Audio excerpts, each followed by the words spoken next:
snake is the exception to the superclass tetrapoda. बाकी के सारे animals are having 4 appendages. So now again the superclass tetrapoda is divided into 4 classes. Have you all mentioned this part? So please write down at the center of your page, write down superclass tetrapoda. Page के centre में लिखो super class Tetrapoda और उसको 4 part में divide करो, 4 bifurcation करो उसके.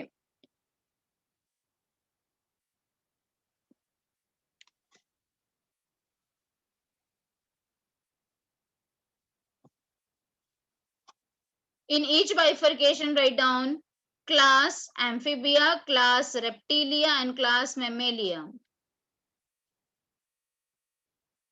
So 4 classes are there. Again it should always go in sequence only. ऐसा नहीं कि आपने पहले रेप्टिलिया लिख दिया फिर आपको याद आ गया आपने एव्स लिख दिया, एम्फिबियंस लिख दिया. ठीक है. So 4 classes कैसे होना चाहिए? सीक्वेंस में होना चाहिए. It should be amphibia, reptiles, aves and mammal. Text book में मिस्टेक है, please correct the text book. Text book में एक मिस्टेक है.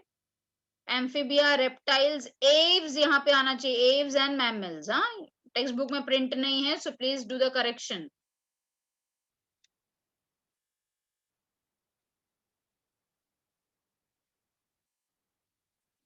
I hope it has been done with all of you. चलो, now let us begin with the first class, that is the amphibia. Amphi का मतलब होता है both and bias का means life. So those animal which can survive both on land as well as water. ठीक है, both on land and water, they are been termed as amphibians. ठीक है. Now they are poikilothermic animals. Can anybody tell me what do you mean by the term poikilothermic? Temperature of body changes with changes in the surrounding temperature. अच्छा, poikilothermic can also be called as dash. Cold blooded.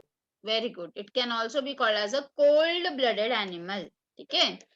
So very correct answer. Poikilothermic का मतलब होता है when the animal can change its body temperature according to the external temperature, that is called as a poikilothermic animals.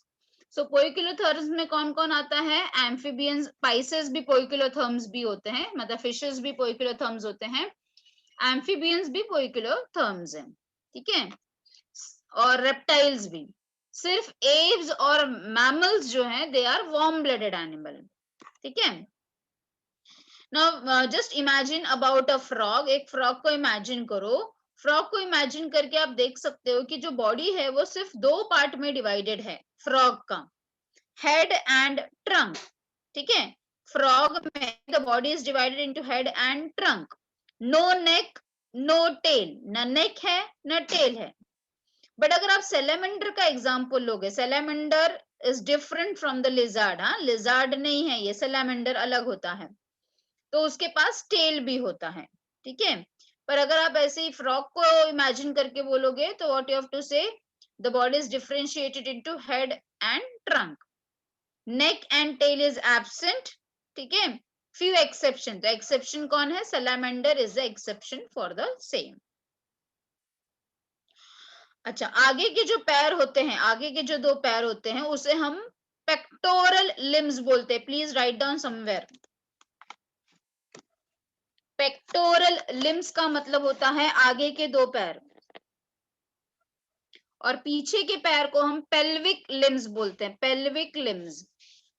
Pectoral you can also say as the fore limb, means आगे के पैर, and pelvic you can also say as the hind limb, means पीछे के 2 पैर. Now when we talk about the frog, you can see that in case of frog the forelimb is shorter than the hind limb. Hind limb काफी बड़ा होता है और forelimb छोटा होता है. ठीक है. काम क्या है ये forelimb और hind limb का? मतलब pectoral girdle and pelvic girdle का काम क्या होता है? girdles भी आप बोल सकते हो. ठीक है. इनका काम क्या होता है? for locomotion, for hopping, etc. Frog के पास, अगर हम फ्रॉग के बारे में बात करेंगे तो फ्रॉग के पास स्किन होता है रेस्पिरेशन के लिए, मतलब वो स्किन से भी रेस्पिरेशन कर सकता है। उसके पास लंग्स भी होता है रेस्पिरेशन करने के लिए। और जो पानी में रहने वाले एनिमल्स हैं उनके पास गिल्स भी होता है रेस्पिरेशन करने के लिए। तो you can see they are having 3 organs for respiration, skin, lungs and gills. Got it all of you? अब अगर स्किन से रेस्पिरेशन कर पा रहे हैं तो the skin should be without exoskeleton, क्योंकि अगर एक्सोस्केलेटन होगा तो रेस्पिरेशन नहीं हो पाएगा। तो इसके लिए इनका स्किन कैसा होता है, सॉफ्ट एंड मॉइस्ट होता है। ठीक है, soft and moist with mucus gland. Mucus का मतलब क्या होता है, ये म्यूकस ग्लैंड ही उसको क्या करके रखता है, सॉफ्ट करके रखता है, क्योंकि म्यूकस का मतलब होता है स्टिकी सब्सटेंस। ठीक है, तो ये स्टिकी सब्सटेंस हमेशा उसके स्किन को सॉफ्ट एंड मॉइस्ट कंडीशन में रखता है। ठीक है, ग्लैंडुलर क्यों बोल रहे हैं, ग्लैंडुलर का मतलब है the skin are with glands. तो कौन सा ग्लैंड है, बेसिकली म्यूकस ग्लैंड प्रेजेंट है। क्योंकि अभी हमने बताया कि स्किन सॉफ्ट है, मॉइस्ट है, तो obviously exoskeleton is absent. Eyelids, eyelids का मतलब होता है आंखों के पलके। ठीक है, eyelids are present. What is tympanum, tympanum का मतलब चाहिए तो लिख लो ईयर ड्रम। टिम्पैनम का मतलब होता है ईयर ड्रम। सो ईयर पिना नहीं होता उनके पास, जैसे हमारे पास ईयर पिना है ना, जब आपकी टीचर ने बचपन में कान पकड़ के ये किया होगा, तो जहां पे पकड़ते हैं दैट इज द पिना। ठीक है, सो ईयर पिना इनके पास नहीं होता है, सिर्फ मैमल्स के पास ही ईयर पिना होता है, बाकी किसी के पास ईयर पिना नहीं होता है। हमारा जो ये जिसको हम पकड़ सकते हैं अपने कान को, दैट इज कॉल्ड एज पिना, और अंदर हमारा ईयर ड्रम है जिसको हम टिम्पैनम भी बोलते हैं। ठीक है, पर ये एनिमल्स में क्योंकि ये इवोल्यूशन में है तो इनके पास डायरेक्टली टिम्पैनम है और ईयर पिना नहीं है। Excretory product, digestive waste and gametes are released through a common chamber. This is again a very important point. System है बॉडी में, एक्सक्रीटरी सिस्टम अलग है, डाइजेस्टिव सिस्टम अलग है, रिप्रोडक्टिव सिस्टम अलग है, अलग अलग है सिस्टम, पर ओपनिंग एक ही है। समझ में आ रहा है आपको? Systems are different in the body, but opening is common, and that common opening through which excretion is also done, through which waste is also removed, and through which gametes, matlab male gamete, female gamete is also released, that type of opening is always called as cloaca. Cloaca. So this can be asked for 1 mark. Definition. ठीक है, circulatory system closed type का है, heart 3 chambers हैं, and obviously it's a vertebrate, it's a chordate, so हमेशा circulatory system अभी सबका ventral side में ही होगा। आरबीसी बाइकॉन्वेक्स है एंड न्यूक्लिएटेड है। अगर हम हमारी बात करेंगे, यस ह्यूमन बींग्स की बात करेंगे या फिर कोई भी मैमल्स की अगर आप बात करोगे, सिर्फ कैमल को छोड़ के, कैमल को छोड़ के बाकी के सारे मैमल्स के पास बिना न्यूक्लियस वाला आरबीसी होता है। यस, बिना न्यूक्लियस मतलब ई न्यूक्लिएटेड आरबीसी होता है। यस, पर इन लोगों के पास न्यूक्लिएटेड आरबीसी होता है। Respiration just now explained you. Nervous system is well developed, sexes are separate, yes male and female अलग अलग होते हैं। दे आर ओवीपैरस, ओवीपैरस का मतलब क्या होता है, they are egg laying animals, अंडे देते हैं। इनके एग विदाउट शेल होते हैं, बिना शेल वाले अंडे होते हैं, प्लीज इसको भी नोट डाउन करो। The eggs are without shell. The eggs are very soft. External fertilization होता है, मतलब बॉडी के बाहर जाइगोट तैयार होता है। ठीक है, जो मेल है वो स्पर्म पानी में रिलीज करता है, similarly the egg female also, और पानी में ही जाइगोट बनता है। डेवलपमेंट इनडायरेक्ट होता है, इसका मतलब क्या है, as I told you earlier also, जब लार्वा और अडल्ट में बहुत ज्यादा डिफरेंस होता है तो हम उसको बोलते हैं इनडायरेक्ट डेवलपमेंट या फिर मेटामॉर्फोसिस। अगर आप फ्रॉग का लार्वा देखोगे ना तो वो पूरा फिश के जैसा दिखता है, उसको बोलते हैं टैडपोल। फिश सॉरी फ्रॉग का जो लार्वा है ना, फ्रॉग का जो बच्चा है लार्वा, उसको टैडपोल बोलते हैं, TADPOLE, tadpole. After the lecture you can just go and Google it, you can see that it is looking just like a fish only, पूरा फिश के जैसा दिखता है। ठीक है, तो लार्वा एकदम फिश के जैसा, और अडल्ट होने के बाद उसको लिम्स विम्स भी आ गए, तो मतलब there is a drastic difference ना, therefore called as metamorphosis. Now, one more important point, as we move on from Pisces to mammals, ठीक है, जैसे जैसे हम पाइसेस से माइमल्स की तरफ बढ़ेंगे, जैसे पाइसेस हुआ, इवोल्यूशन हुआ, एम्फीबियंस आया, इवोल्यूशन हुआ, रेप्टाइल्स आया, अगेन इवोल्यूशन, एव्स आया, एंड देन इवोल्यूशन मैमल्स। अभी तक तो इवोल्यूशन मैमल्स तक है, और मैमल्स में भी जो सबसे वेल डेवलप्ड है वो ह्यूमन बीइंग है। Got it all of you? But जैसे जैसे इवोल्यूशन में हम आगे बढ़ेंगे, you can see the parental care also.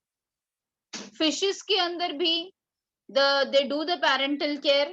Yes, the mother take cares of the egg, and then after they can lead their life. Similarly, in case of the amphibians also, the father as well as the mother both, they take care of the egg till the egg hatches, and then after their job is finished. Again, as you move on from one this thing to other, you can see the parental care also increases. ठीक है, one more important point I just wanted to say about the frog was they go for hibernation and estivation. ठीक है ना, what is that? That is a long sleep is called as the hibernation. हमें frog कब नजर आते हैं? Mostly बारिश के दिनों में ही नजर आते हैं, frog as well as earthworm.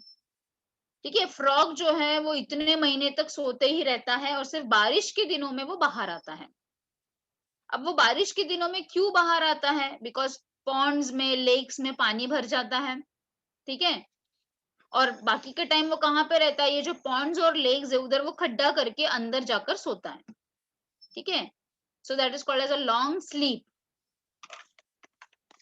अच्छा, अब बारिश के दिनों में you must have heard the sound that is a टर टर वॉइस ऑफ दिस फ्रॉग, है ना? तो let me be very clear, in case of amphibians और इन केस ऑफ फ्रॉग्स, जो टर टर आवाज है that is been produced by the male, because the male has a vocal cord present in the between the head and the trunk. Head और trunk के बीच में ना, यहाँ पे उसके पास वोकल कॉर्ड होता है।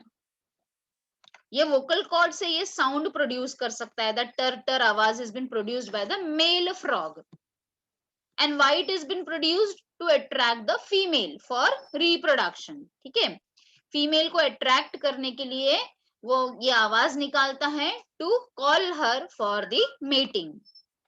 Got it? So examples you can see, this is the frog. अभी फ्रॉग में भी अलग अलग टाइप्स होते हैं बेटा, जो एकदम छोटा सा आता है और जो झाड़ वगैरह पे रहता है उसको हम हाइना बोलते हैं। ये तो फ्रॉग आप सबने देखा ही होगा बारिश के दिनों में। Now this one which you can see is the toad. ये टोड है, ठीक है, जिसको ब्यूफो भी बोल रहे हैं। This is called as toad. Toad का स्किन जो है थोड़ा रफ होता है, स्मूथ स्किन नहीं होता है। हाँ, इसका रफ स्किन होता है, that is called as a toad. This is the salamander. Got it all of you? तो I think so सारे points आपको याद रहेंगे, and you will mug up also. The things which has been given over here is the scientific name of the same. ठीक है? So frog, Bufo is nothing but the toad. They see here the scientific names are also been given over here. Hyla, that is a tree frog. Just now I told you, ये जो hyla होता है, they are very beautifully colored. हाँ, green colour, blue colour, yellow colour, बहुत ही अलग अलग fantastic colours होते हैं in this hylas. Now let us move on to one step ahead in the evolution, that is the class Reptilia. Now रिपेरी का मतलब होता है टू क्रीप और टू क्रॉल, है ना, रेंगना जिसको हम बोलते हैं, टू क्रीप और to crawl. So these are nothing but the creeping animals. जो जमीन को टच होके क्या करते हैं, क्रॉलिंग करते हैं. Got it? So cobra, which is the scientific name of the cobra, is naja naja. ठीक है. वॉल लिजार्ड जो सबने देखा ही होगा, turtle, crocodile, tortoise, tree lizards and viper krait, ये सब अलग अलग टाइप के स्नेक्स हैं. Now taking one of the animal into picture, let us take the अपना ये घर की जो wall lizard है, let us take the animal in picture and let us describe it. So they are crawling animals. First true terrestrial vertebrate. So again, please mark it, can be asked for MCQ in the exam. Please underline it. First true terrestrial vertebrates. इसमें से कुछ लोग aquatic हैं, कुछ semi aquatics हैं, या फिर कुछ मार्शी एरियाज मतलब दलदल वगैरह एरियाज में पाए जाते हैं. जैसे क्रोकोडाइल वगैरह आपको पता है मार्शी एरियाज में पाए जाते हैं. टर्टल जो है they are aquatic. Semi aquatic में you can say many animals. ठीक है, जैसे कि मॉनिटर लिजार्ड वगैरह हो गया, they are semi aquatics. Locomotion कैसे करते हैं, लिम्स से करते हैं. सो 4 लिम्स है, हाइंड लिम्स है. Limbs are pentadactyl. पेंटाडेक्टाइल का मतलब होता है 5 उंगलियां हैं, 5 डिजिट्स है. मतलब देख सकते हो आप यहाँ पे काउंट करो, देखो 1 2 3 4 5. सो पेंटाडेक्टाइल जैसे हमारे पास है ना 5. सो पेंटाडिन्स 5 ये है, 5 उंगलियां हैं और हर एक उंगलियां में क्लॉज प्रेजेंट है. मतलब ऐसे बड़े बड़े नाखून होते हैं, उसको हम क्लॉज बोलते हैं. लिम्स किस लिए इस्तेमाल करता है एनिमल, वॉकिंग के लिए या फिर क्रीपिंग के लिए. स्नेक सिर्फ लिम्बलेस है, मतलब बिना हाथ पैर वाला है, इसलिए स्नेक किस पे क्रॉल करता है, अपने बेली पे क्रॉल करता है. Again they are poikilothermic. इनके स्किन ड्राई होता है, नॉन ग्लैंडुलर है. ठीक है, ड्राई है मतलब बिना ग्लैंड वाला है, और इसके वजह से the skin is been covered with exoskeleton and for protection. अलग अलग टाइप का एक्सोस्केलेटन होता है, किसी के पास स्केल्स होता है, किसी के पास क्यूट्स होता है, शील्ड्स होता है, प्लेट्स होता है. अगर आप क्रोकोडाइल वगैरह को देखोगे तो हाँ it will look like a shields and plates के जैसा उसके ऊपर बॉडी के ऊपर कवरिंग है, जबकि लिजार्ड्स वगैरह के पास स्केल्स वगैरह प्रेजेंट हैं. ठीक है, ये देखो टॉर्टाइज में तो शील्ड ही प्रेजेंट है, shield like structure is present. ठीक है. Now, this is again a very important point which can be asked for the exam. You must have heard that कि lizards and snake they shed their skin periodically for growing. Yes, snake और lizard दोनों भी अपने skin को निकालते हैं. Skin मतलब अपने exoskeleton को remove करते हैं जिससे कि वो लोग grow कर सकें. Again, tympanum is present, that is the eardrum is present. Heart, 2 complete auricle but ventricle. Ma'am shed करते मतलब समझा नहीं. शेड मीन्स निकालते हैं बेटा, शेडिंग मीन्स रिमूवल. बट फिर मैम उससे वो उनकी ग्रोथ कैसे होगी, जैसे मैंने कॉकरोच का बताया था, सेम लाइक दैट ओनली. हाँ ओके मैम. कॉकरोच में बताया था ना मैंने, एक्डाइसिस, मोल्टिंग. Yes ma'am. तो उनको बढ़ना रहता है तो वो अपना एक्सोस्केलेटन को निकालते हैं, क्योंकि अगर एक्सोस्केलेटन रहेगा तो ग्रोथ कॉन्स्ट्रिक्ट हो जाएगा ना. तो वो जब हमारे उसके सांप अपने एक्सोस्केलेटन को निकालेगा तो वो ग्रो कर सकता है. समझा. Yes ma'am, thank you. Exoskeleton hard है ना बेटा, तो हार्ड होने के वजह से वो ग्रो नहीं कर पाता है, इसीलिए. अच्छा, हार्ट कैसा है, इनकम्प्लीटली 4 चेम्बर्स है, वेंट्रिकल्स में इनकम्प्लीट पार्टीशन है. Heart not perfectly 4 chamber except crocodile. So please mark it. बहुत बार नीट एग्जाम में ये क्वेश्चंस आता है जो बच्चे नेग्लेक्ट करते हैं बार बार. सिर्फ क्रोकोडाइल ही ऐसा रेप्टाइल है जिसके पास कंप्लीट 4 चेम्बर हार्ट है, हमारी तरह या एव्स की तरह. बाकी सारे रेप्टाइल्स के पास इनकम्प्लीट 4 चेम्बर हार्ट होता है। अगेन आप इवोल्यूशन में देख सकते हो कि ब्रेन इज वेल डेवलप्ड। अब ब्रेन में भी कौन सा पार्ट ज्यादा डेवलप्ड है, तो olfactory lobes and cerebellum is more developed. Olfactory lobe का काम क्या होता है? Olfactory lobe is meant for smelling, so please note down, olfactory lobe is for smelling and cerebellum का काम क्या होता है? For balancing the body. ठीक है, are more developed as compared to the amphibians. We are comparing with the amphibians, first one. Again, sexes are separate with a prominent sexual dimorphism. What I told you the meaning of sexual dimorphism? जब आप बाहर से देखकर external characteristic से जब आप पहचान सकते हो मेल एंड फीमेल, तो उसको हम बोलेंगे सेक्सुअल डायमॉर्फिज्म। Yes. तो प्रोमिनेंट सेक्सुअल डायमॉर्फिज्म में मींस आसानी से आप देखकर पहचान सकते हो कि कौन मेल है और कौन फीमेल है। फर्टिलाइजेशन इंटरनल है, मतलब फीमेल के बॉडी के अंदर जाइगोट बनता है, तो इसका मतलब क्या होगा कि मेल के पास कोई ना कोई कॉप्युलेटरी ऑर्गन्स प्रेजेंट होगा। ठीक है, अगेन ये लोग अंडे देने वाले रहते हैं, एक्सेप्ट द वाइपर स्नेक जो वीवीपैरस है। वीवीपैरस का मतलब है बच्चे को जन्म देना, and yes they show parental care. ठीक है, इनका जो एग होता है वो शेल्ड एग्स है। अब देख सकते हो आप यहाँ से शेल्ड एग का शुरुआत हो गया है।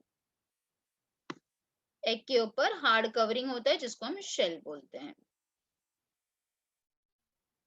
Again when we move one step ahead in the evolution, किसी को कुछ डाउट है रेप्टाइल्स के बारे में, कुछ भी पूछना है?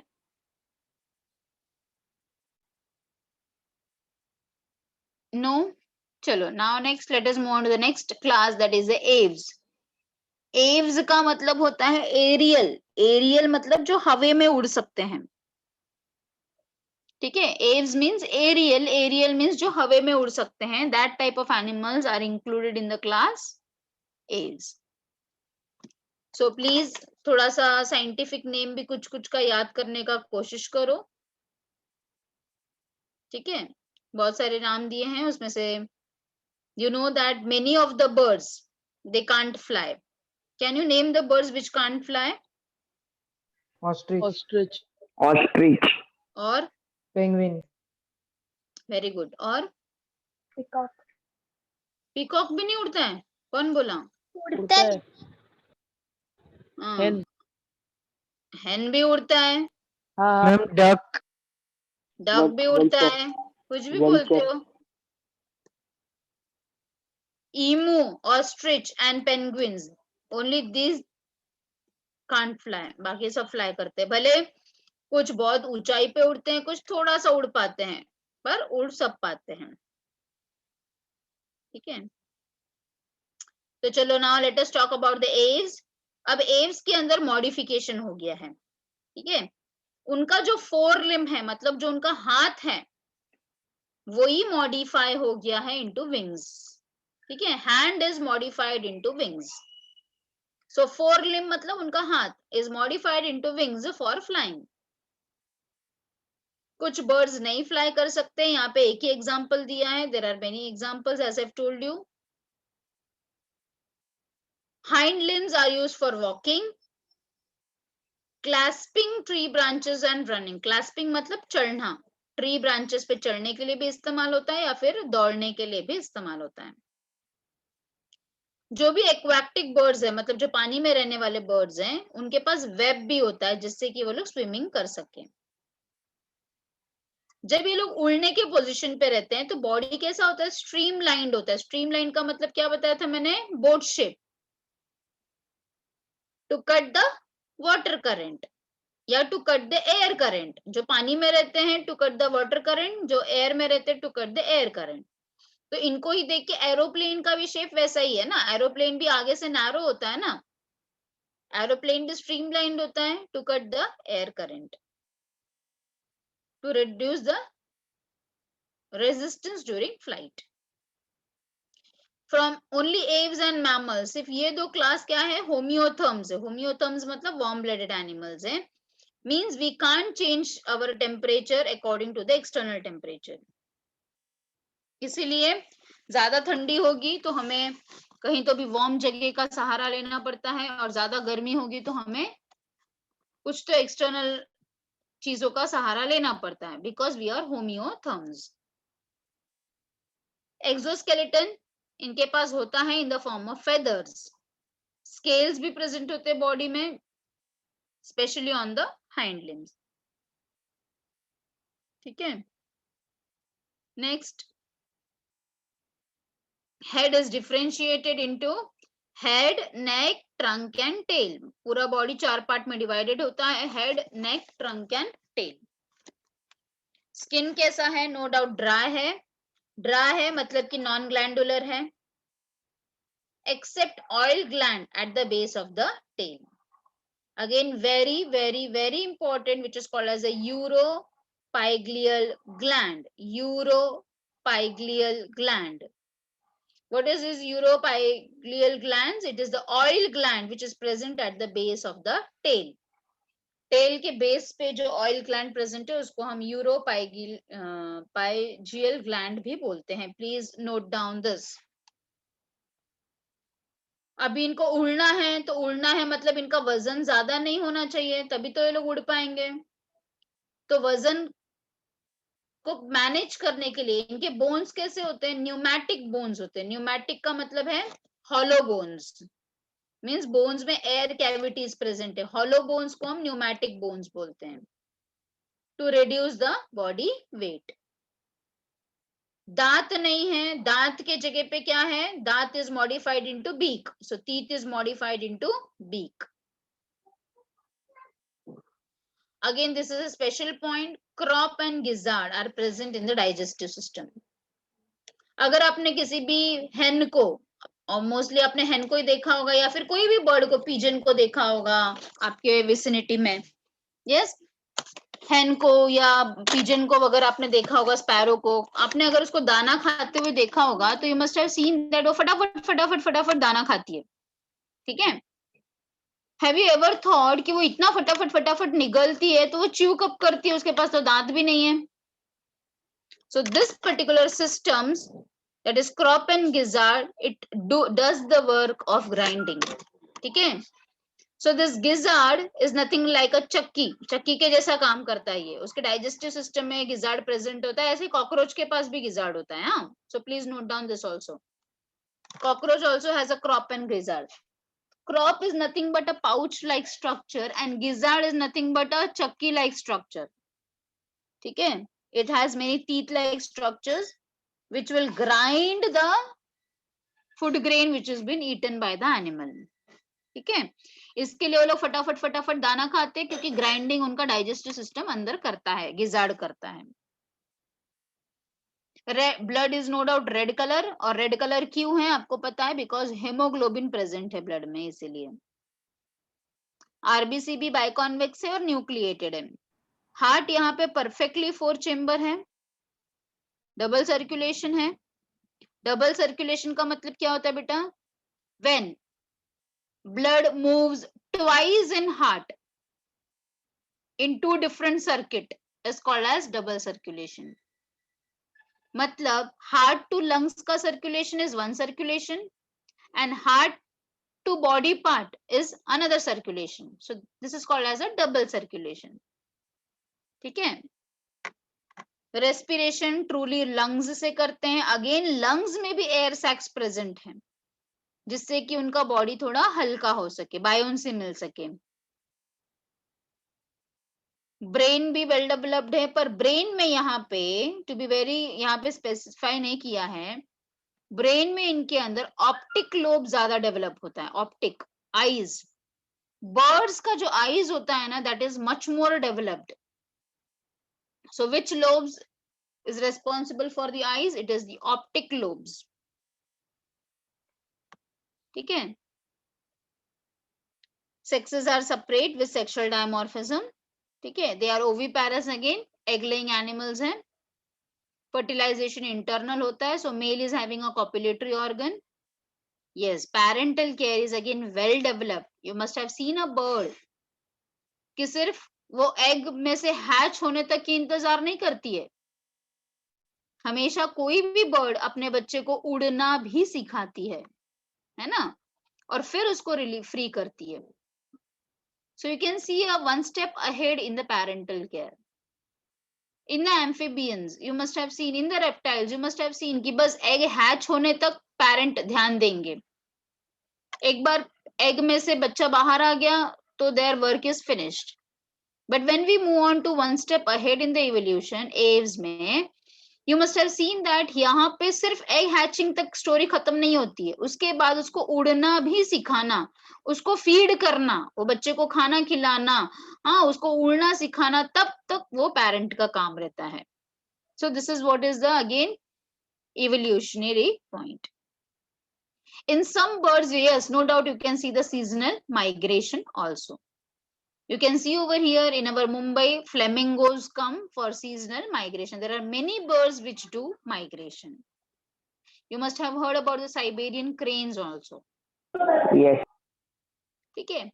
Now, one more important point in birds I just wanted to mention is in birds, the male are more beautiful than the females. है ना? जो male होता है वो ज्यादा beautiful होता है as compared to female. Let us take an example of this parrot only. Let's say parrot. Parrot में भी जो parrot के neck में वो band होता है, red looks colour. more beautiful, so that is a male Yes. parrot. And ये जो peacock आपको नजर आ रहा है यहाँ पे, this is a male peacock, जिसके पास बहुत ही सुंदर सा feathers होता है and which can do the dance. So in case of the birds, na beta, in case of the aves, the male are more beautiful. And one more important point is they perform different types of dance. They can sing a beautiful song, okay, to attract the females. No doubt for attracting the females, ये सारा beautification किस लिए? To attract the female. They perform different types of dance. जैसे आपने मोर के बारे में तो सुना ही है कि बहुत सुंदर सा वो डांस करता है. तो वो आपको दिखाने के लिए डांस नहीं करता है. It is just to attract the female for mating. Next, the special feature is again to reduce the body weight. Female में बॉडी वेट को रिड्यूस करने के लिए उनका जो यूरिनरी ब्लैडर होता है वो एब्सेंट है. ठीक है. और फीमेल के पास सिर्फ एक ही ओवरी होता है और एक ही ओविडक्ट होता है. ओनली लेफ्ट साइड का ही ओवरी एंड ओविडक्ट होता है, again to reduce a body weight. So again this is a special point for the aves.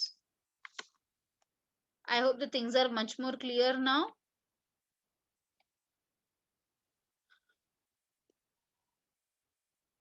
When you talk about the vultures and eagles, they are having a very sharp eyes.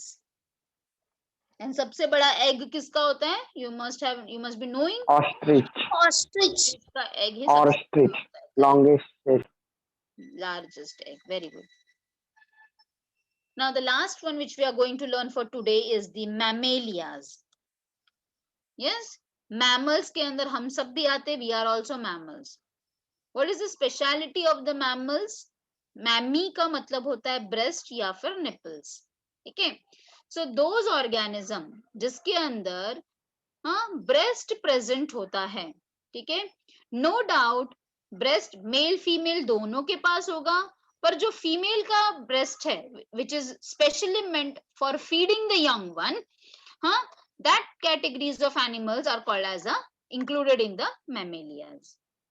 Got it all of you? So bat है, monkeys है, camels है, you can see all the examples. Elephant. They all are included in the mammals. Now what exactly is the breast or what exactly is the mammary gland? It is nothing but the modified sweat gland. So please note down this particular point. Mammary gland या breast हम किसको बोलते हैं? वो एक modified sweat gland है. हमारे पूरे skin पे sweat glands होता है. तो sweat gland का ही modified part को हम mammary gland बोलते हैं. No doubt मेल फीमेल दोनों के पास होता है, पर मेल में थोड़ा reduced होता है और फीमेल में वो functional होता है. क्या फंक्शन है? टू फीड और to nourish the young one.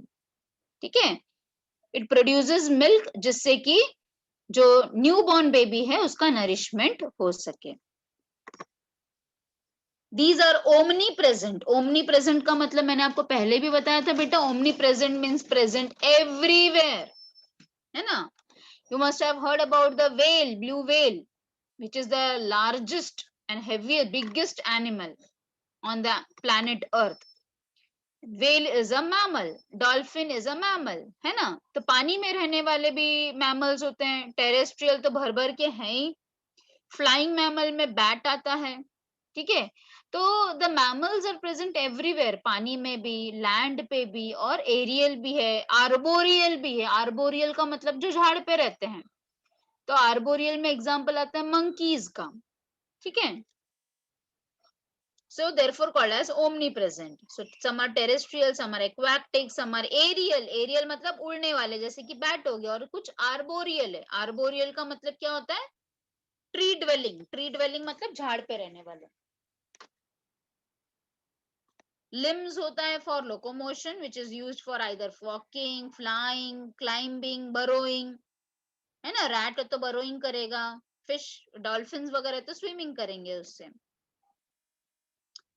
Body is divided into proper 4 parts, that is head, neck, trunk and tail. We are homeotherms, we are warm blooded animals. Exoskeleton होता है body पे, it is in the form of hair और in the form of fur. You must have seen polar bears वगैरह में तो कितना thick फर्स होता है, याक वगैरह में भी। नेल्स, हूव्स या हॉर्न्स। ठीक है, स्किन इज ग्लैंडुलर, है ना। हमारे पास स्वेट ग्लैंड भी है, और स्वेट ग्लैंड का ही मॉडिफाइड फॉर्म इज ब्रेस्ट और द मैमरी ग्लैंड। साथ में हमारे पास ऑयल ग्लैंड भी होता है। ऑयल ग्लैंड को सेबेशियस ग्लैंड भी बोला जाता है, so please note down. All the mammals have 2 types of glands on the skin, that is sweat gland and the sebaceous gland. Sebaceous gland का मतलब होता है oil gland. So the point which I was discussing was been said over here. Mammary gland are the modified sweat glands. Please underline.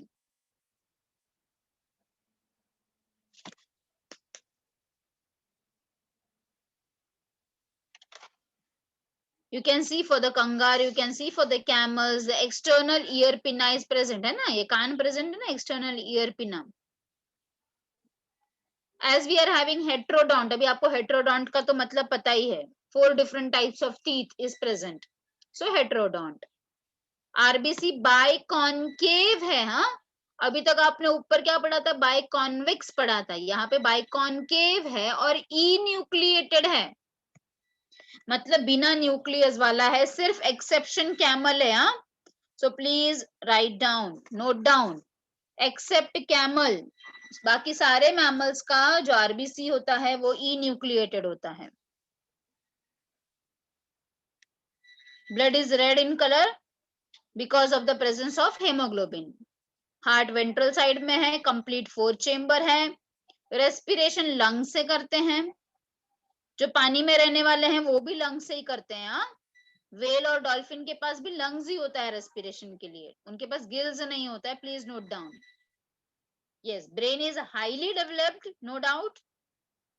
हमारा जो cerebrum है, ये आप 12th standard में पढ़ोगे। हमारा जो ऊपर का सेरिब्रम है, हाँ, which is the fore brain, हाँ। Our cerebrum is been divided into 2 parts, जिसको हम बोलते हैं cerebral hemisphere, and both the cerebral hemisphere are connected by means of a nerve band, and that nerve band is called as a corpus callosum. आप ये 12th में भी पढ़ने वाले हो, so introduction of the word is been given in the 11th standard itself, so please note down what I've told you. Cerebrum is the part of forebrain. Our cerebrum is divided into 2 lobes, 2 part में divided है। Each part is called as a cerebral hemisphere.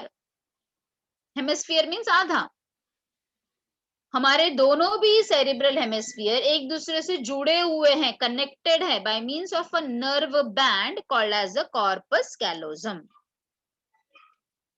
ठीक है, mostly सारे mammals जो हैं वो बच्चे को जन्म देते हैं। So most of the mammals are viviparous, सिर्फ एक को छोड़ के यही एक मैमल है ओविपैरस है जो अंडे देता है, that is a duck billed platypus. ठीक है, बाकी सारे मैमल्स जो हैं वो लोग बच्चे को जन्म देते हैं। अभी बच्चे को भी जन्म देने में दो कैटेगरी है बेटा। सारे मैमल्स जो हैं वो फुल ग्रोन बच्चे को जन्म देते हैं, अगेन कंगारू को छोड़ के। कंगारू जो है वो इमेच्योर बच्चे को जन्म देती है सॉरी, इमेच्योर बच्चे को जन्म देती है, और ये जो इमेच्योर यंग वन है उसको वो अपने पाउच में रखती है जब तक कि वो पूरी तरह से मैच्योर ना हो जाए। तो कंगारू को हम अलग कैटेगरी में डालते हैं, दैट इज अ मार्सुपियल्स में डालते हैं। ठीक है, so some have pouches for the development of immature young ones and they are called as a marsupials. So kangaroo is an example for the marsupial because she is giving birth to a immature young one, और जब वो पूरी तरह से mature हो जाएगा फिर वो अपने उसको पाउच में से बाहर निकाल देती है। ठीक है, और बाकी के सब लोग विविपैरस है, प्लेसेंटल है। Placenta is a cord which has been connecting between the mother and the child. Got it all of you? Yes. So again mammals में बहुत सारे कैटेगरीज है, as you can see over here, camel है, rat है। हाँ, इन सब के अंदर भी again human beings are much more well developed and therefore we are the what? सबसे ज्यादा डेवलप्ड कौन सा है मैमल में? भी ह्यूमन बीइंग ज्यादा डेवलप्ड है because of a very very well developed brain. चलो, anybody is having any sort of doubt related to this, any terms which you have not understood, anything you can just discuss, or else you can solve the MCQs which has been given down. I think so you can do this project, you can do the MCQs. Can you do the MCQs beta? Just try to solve the MCQs. I will give you 5 minutes time. Try to solve the MCQ.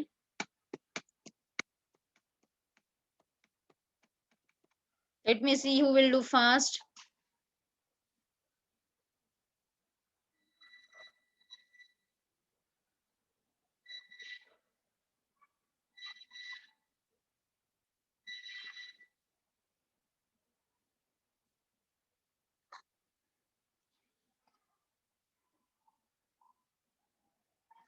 Okay, this you can do afterwards also, I think so. Anybody is having any doubt, you can ask me first. आप questions तो बाद में भी solve कर सकते हो। Just go through your textbook right from starting. Anybody is having any sort of doubt? किसी को कुछ डाउट है?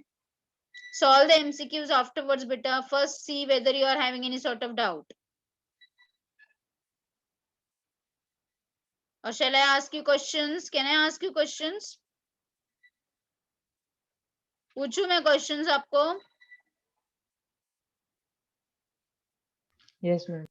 Okay, I will call out the name and then that particular has to unmute yourself and you have to answer me. Chalo, just a second. Tushar. Tushar, unmute yourself, beta. Tushar, unmute yourself. Yes, beta, are you there?